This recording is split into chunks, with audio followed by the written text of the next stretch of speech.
प्रश्नोत्तरी। गुरुवर नमोस्तु। जब कोई व्रती या श्रमण अपने व्रतों की रक्षा के लिए भय या विकल्प करता है तो क्या उस समय भी उसके आयु कर्म के निषेध खिरेंगे?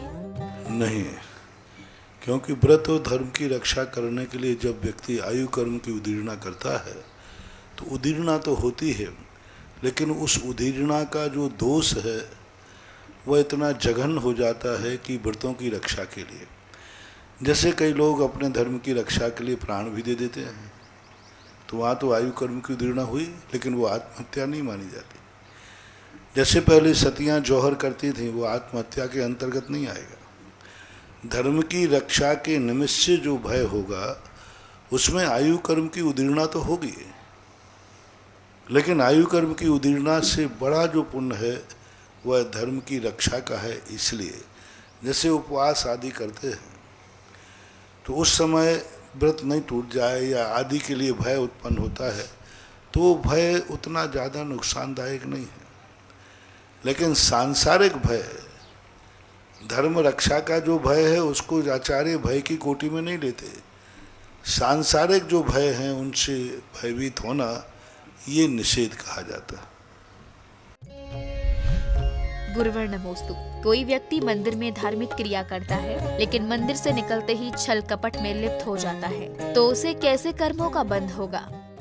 जितनी देर वो मंदिर में छल कपट नहीं कर रहा उतनी देर उसको पुण्य बंध है। यदि मंदिर में मर गया तो सदगति है, और बाजार में छल कपट मर गया, बाजार में मरा तो दुर्गति है।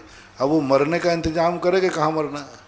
व्यवहारिक दृष्टि से तो गलत ही है ना, क्योंकि मंदिर वगैरह तो ये सब शिक्षा के केंद्र हैं। यहाँ से शिक्षा लेकर के और बाजार में उसका प्रैक्टिकल करना, प्रवचन सभा क्या है? एक क्लास है। यहाँ से पढ़ करके जीवन में उपयोग करना बाजार में जा कर के तो गलत ही है। लेकिन फिर भी प्रश्न के अनुसार जितनी देर अच्छा परिणाम है उतनी देर अच्छी गति है, और जितनी देर बुरा परिणाम है उतनी देर बुरी गति है। हर समय का लेखा जोखा भिन्न भिन्न है। एक समय में व्यक्ति 70 कोड़ा कोड़ी सागर वर्ष का मिथ्यात्व मान लेता है, और वही जीव उसी भव में मिथ्यात्व का नाश करके मोक्ष चला जाता है। एक समय का जीव व्यक्ति 30 कोड़ा कोड़ी की असाता मानता है, और उसके बाद परिणाम सुधर जाए तो 15 कोड़ा कोड़ी की साता मान लेता है। इसलिए परिणामों का प्रति समय का लेखा जोखा बिल्कुल भिन्न भिन्न है। जिस समय तुमने जो किया है उस समय का बही खाता बराबर तैयार है, अच्छे और बुरे दोनों का। गुरुवर नमोस्तु। राजा ऋषभदेव को कैसे ज्ञात हुआ कि आहार की विधि पड़गहन से ही शुरू होती है? नियोग नहीं था ये, ऋषभदेव के इतने कर्म का उदय था कि वो किसी भी व्यक्ति के मन में ऐसा परिणाम नहीं आ पा रहा था। और राजा श्रेयांश के जो इतने दिन बाद आया उनके दानांतराय कर्म का उदय था। कई बार आपने देखा कि आज हम कोई चीज़ को खोजते खोजते थक जाते हैं, याद ही नहीं आती, और कल सुबह उठते ही अरे वो चीज़ तो वहाँ रखी है, तो भाई कल से क्या कर रहे थे, अब नहीं आया याद में। तो इसी प्रकार परिणामों में होता है कि अपनी स्मृति नहीं बन पा रही है। दूसरा, राजा श्रेयांश को पता चलने के कारण शास्त्री में उनको रात्रि में स्वप्न आया, जाति स्मरण के बाद जो स्वप्न आया, और देख करके उनके स्वप्न में भाव आया कि मेरू पर्वत मेरे दरवाजे आके रुक गया। पहली बात तो मेरू कभी चलता नहीं है, चल के आया और वो ठीक दरवाजे के पास क्यों रुक गया। सवेरे उन्होंने अपने भाई सोम, बड़े भाई थे, उनसे पूछा कि आज मुझे ऐसा ऐसा स्वप्न दिखा। तो सोम भी कहते हैं कि स्वप्न तो बहुत शुभ सूचक है, लेकिन क्या होना चाहिए ये पता नहीं है। इतने में सुबह जैसे चर्या का समय होता है, हस्तिनापुर में कोलाहल हो गया कि ऋषभदेव आज हस्तिनापुर की तरफ आए हैं। तो दोनों भाई दरवाजे पर खड़े हुए, सामने से महाराज आते देखा, उनको देखते उनको जाति स्मरण हो गया। जाति स्मरण एक नैमित्य ज्ञान है। जाति स्मरण में उन्होंने तुरंत, और हमने पूर्व भाव में, ये तो दिगंबर मुनिराज की चर्या में पूर्व भाव में हमने इनको हार दिया है, इनको यानी दूसरे महाराजों को हार दिया है। और दिगंबर मुनि को तो नवधा भक्ति पूर्वक आहार दिया जाता है। तो उनको जाति स्मरण के माध्यम से पूर्व भाव की, जब वो श्रीमती की पर्याय में थे, स्त्री पर्याय में थे उस समय का उनको जाति स्मरण हो गया और उन्होंने पूरी विधि जान करके जैसे भगवान दिखे, हे स्वामिन अत्रो अत्रो नमोस्तु नमोस्तु अत्रो अत्रो आदि कह करके नवदा भक्ति की, भगवान आके खड़े हो गए। मेरू जो कभी चलायमान नहीं होता है, वो तो ध्यान में बैठे थे, लेकिन वो चल के आए और दरवाजे पे आकर खड़े हो गए कि यानी आज भगवान तुम्हारे दरवाजे आकर रुकेंगे। ये संकेत शास्त्रों में मिलते हैं। गुरुवर नमोस्तु। 2010 से 2015 तक जैन धर्म की लगभग 350 लड़कियों ने अंतरजातीय और अंतर धर्म विवाह किए। इस प्रक्रिया को कैसे रोका जा सकता है? पहली बात, सबसे बड़ी चीज है, कोई भी व्यक्ति जब अटैक करेगा तो समृद्ध व्यक्ति पर करेगा। कोई भी व्यक्ति लूटेगा तो किसी पैसे वाले को ही लूटेगा। जब करना ही ऐसा, तो हर बच्चा, कोई लव जिहाद की जो प्रसंग चल रहा है, करेगा ही तो किसी पैसे वाले से करेगा, अच्छे वाले से करेगा। पैसा भी देखेगा, रूप रंग भी देखेगा, सब कुछ देखेगा, क्योंकि हर व्यक्ति अच्छे व्यक्ति को अपने आपास, यदि पड़ोसी में कोई व्यक्ति रहता है। एक बार एक मुस्लिम भाई पड़ोसी में थे, तो समाज वालों ने कहा कि बोले महाराज जी, और उनसे भी कहा कि भाई हाँ, हम सब एक ही समाज वाले हैं, आप कहीं और चले जाओ। बोले मैं अब तो इसलिए नहीं जाऊंगा क्योंकि यहाँ मैं सबसे ज़्यादा सुरक्षित हूँ, क्योंकि चारों तरफ अच्छे लोग रहते हैं, मैं कैसे छोड़ दूँ। तो ये भी होता है कि, तो ये स्थिति बनती है कि वो लोगों का अटैक बना रहता है किसी कमज़ोर वर्ग में नहीं, निम्न जातियों पर नहीं, गरीब जातियों पर नहीं, भील गौड़ आदिवासी आदियों के ऊपर इस प्रकार के लव जिहाद नहीं छोड़ते। उसके लिए कोई अमीर धनाढ़ जाति सुनते हैं। तो जब लूट ही रहे हैं तो अमीर को लूटेंगे, गरीब को क्यों लूटेंगे? मूर्ख लूटने वाले नहीं हैं, मूर्ख लूटने वाले हैं। आपकी जो बच्चियां हैं, ये बच्चियां अपने विवेक को खो रही हैं। उसका मूल कारण है कि आपने उनको इतनी छूट दे दी। बचपन सबसे ज़्यादा माँ बाप जो फ्री हैंड छोड़ देते हैं बच्चों के लिए, लाड़ प्यार में। बच्चे का जन्मदिन आया, बोलो बच्चा क्या मांगना है, तो उसने वो मोबाइल मांग लिया, बोले अच्छा वाला मोबाइल दो। अब लाड़ला बेटा है, एक लौटा बेटा है, 20-25 हज़ार से कब का क्या देंगे, 1-1 लाख रुपए के देंगे। बाद में उसने दूसरे जन्मदिन पर मांग लिया, गाड़ी मांग ली, और गाड़ी और मोबाइल जिस बच्चे बच्ची के पास हैं, समझ लेना वो बच्चा बच्ची तुम्हारा सुरक्षित नहीं है। 2 चीज़ें जिस बच्चे के पास है, सावधान, मोबाइल और गाड़ी। जिस बच्चे के पास है, आप बिल्कुल मत समझना कि मेरा बच्चा सुरक्षित है। तुम्हारे बाजू में बैठा बैठा भी वो है, सब कुछ कर सकता है और तुम्हें कुछ पता नहीं चलेगा। यदि बच्चों के लिए गाड़ी और मोबाइल न दिया जाए तो कम से कम 50 नहीं 60-70% बच्चे बिगड़ने से बच जाएंगे। जो दिखाना है तुम वह देखो जो मेरे सामने देख सकते हो। ऐसी क्या चीज़ तुम्हें देखना जो मेरे सामने नहीं देख सकते? मेरा मोबाइल ले लो, बैठो यहाँ बैठो, जितने देखना है देखो, मोबाइल से करो, मेरे मोबाइल से बात करो, जहाँ करना है करिए। लेकिन सबसे 2 ज़्यादा खतरनाक चीज़ें बनी हुई हैं। और तीसरा कारण है कि बच्चियां जो आज बाज़ारों में शॉपिंग में 24 घंटे में, ऐसा होता ही नहीं कि बच्चियां घंटे 2 घंटे के लिए बाज़ार में न जाएं। कोचिंग, आज बहुत सारे बहाने हैं, कोचिंग है, स्कूल है। और दूसरा सबसे बड़ा कारण है को एजुकेशन। को एजुकेशन एक ऐसी भारतीय संस्कृति पर कलंक है कि जो जवान लड़के लड़कियां 5-5 घंटे पर एक टेबल पर बैठेंगे, एक दूसरे के प्रति आकर्षण होगा, एक दूसरे के प्रति निकटता बढ़ेगी। और वो आकर्षण इतना बढ़ जाता है कि माँ बाप का आकर्षण छूट जाता है, कुल जाति का आचरण छूट जाता है, और व्यक्ति उस वर्तमान आकर्षण से प्रभावित हो जाता है। इसलिए इसमें मैं बच्चियों की गलतियां नहीं मान रहा हूँ। 100% माता पिता गलतियां हैं, 1-8% मान लो 99% माता पिता की गलतियां हैं कि वो उनको इस प्रकार के मौके, इस प्रकार की स्थितियां देते हैं। यदि माँ बाप चेत जाते हैं तो इससे बहुत कुछ बच सकता है। 350 का लिया। अब ये और आप निकालिए रिकॉर्ड कि 350 में से कितने केस हैं जो को एजुकेशन से हुए, कॉलेज से हुए। 350 में निकालिए कितने।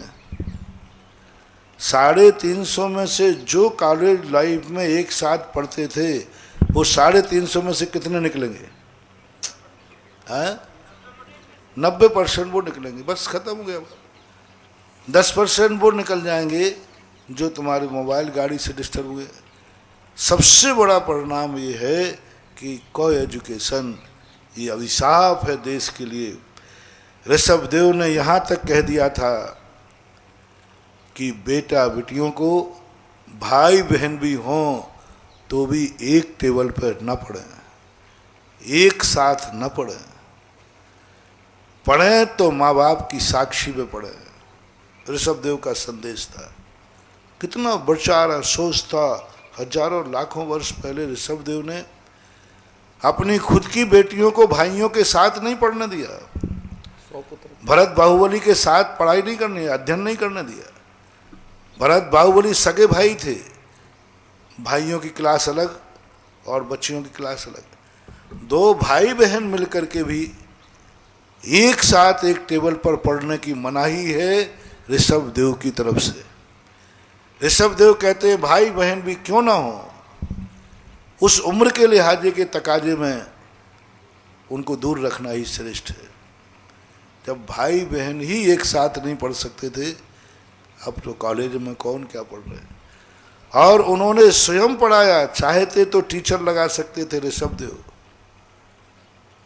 लेकिन बच्चों के लिए तो लगा दिए। बच्चियों के लिए स्वयं ने अपनी साक्षी में पढ़ाया, अपने सामने बैठ के पढ़ाया। ये सिद्धांत कोई साधारण नहीं थे। ऋषभदेव ने जानते थे आगे आने वाला युग आ रहा है, बहुत खतरनाक। यदि आज भी ऋषभदेव की बातों को ध्यान दिया जाए कि हम बच्चियों को आप गवर्नमेंट से मांग कीजिए, चुनाव आ रहे हैं, आप कीजिए कि कोई एजुकेशन भारत से ख़त्म कीजिए।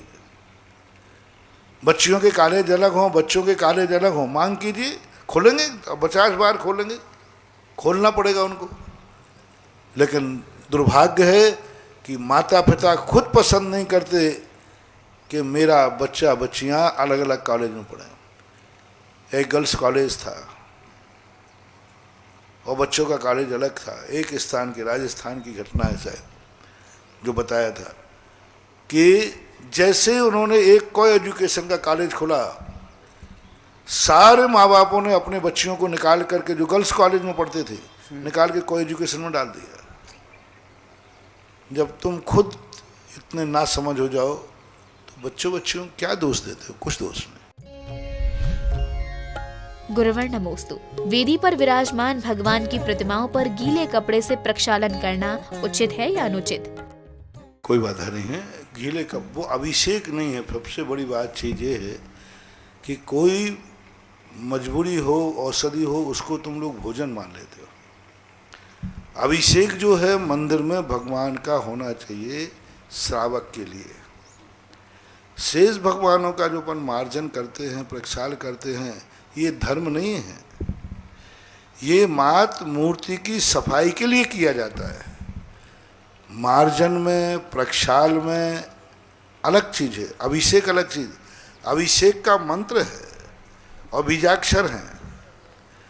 और ये जो जैसे कि आपने नहा लिया, नहाने के बाद टॉवल से पोंछना है।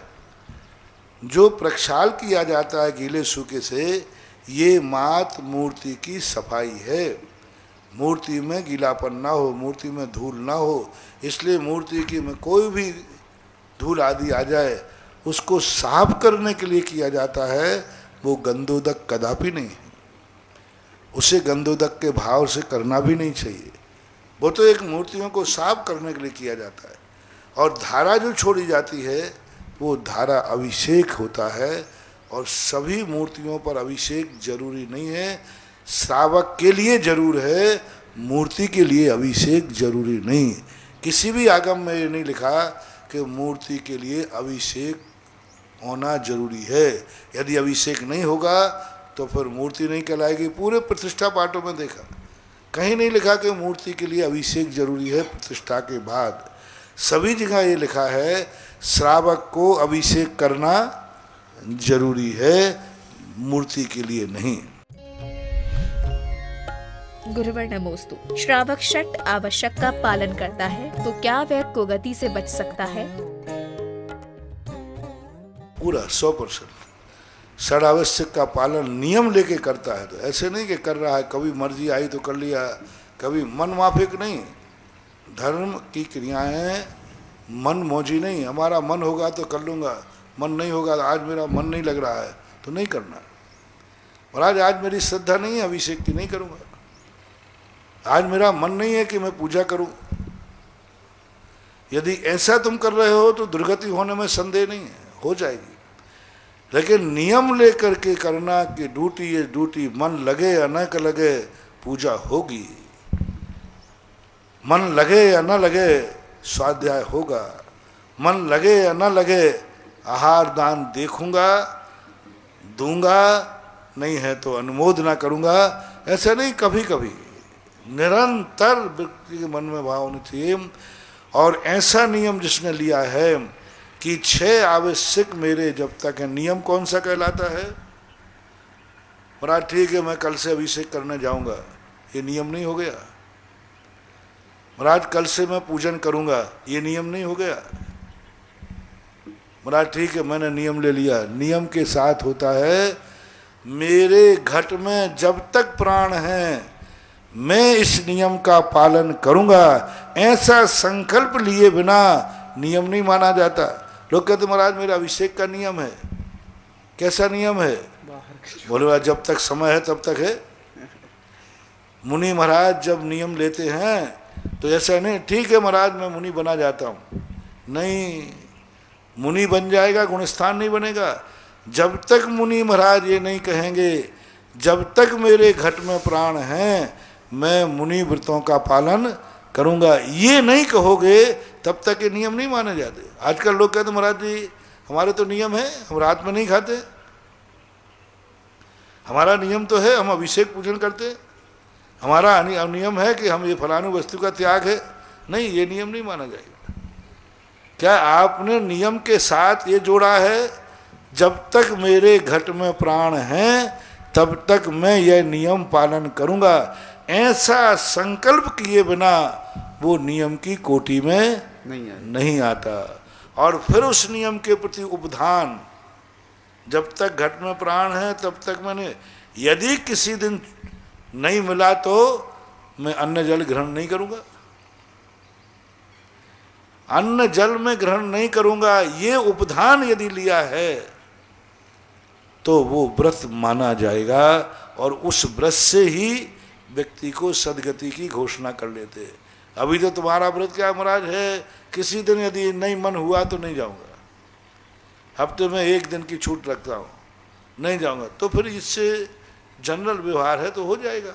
लेकिन बहुत सारे लोगों, बहुत अच्छी बात आ जाई कि जब तक ये नहीं बोलोगे मेरे घट में प्राण, मृत्यु पर्यंत के लिए मैं नियम लेता हूँ, तभी वो नियम माना जाएगा। जब कभी छोड़ दिया, जब कभी चले गए, मन हुआ तो चले गए। कोई मुसाफिर खाना नहीं है मंदिर कि जब चाहे चले आओ, नहीं, प्रतिदिन आऊँगा, जब समय मिल गया तो आ गए, नहीं, ऐसे नियम से कोई फायदा नहीं है। फायदा है भी तो वह थोड़ा मोड़ा।